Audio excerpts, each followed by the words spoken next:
No reira, o ngā kapa e iwa i tu i te rānei. O mai o matapai ko ai ngā kapa e toru. E toru Ka mai, rewa ha? ake ki runga. E toru mai. Ko ngā taringa, ko ngā karu e mea ana, ko te kapa raukura.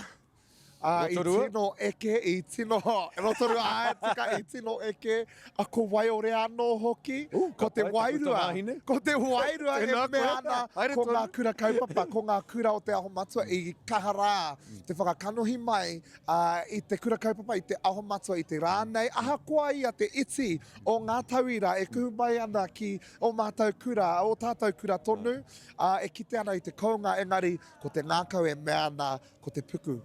Ko te puku, ko ngā kura kaupapa Māori o te puku o te ika, i te Māori o te tū, i te ngāwari o te tū, me te rereke. Te nuinga i whai ke kia tino miharo, whakamiharo i te whakaminenga ko te puku i aro ke a kia wairua Māori, te tuku kamutu.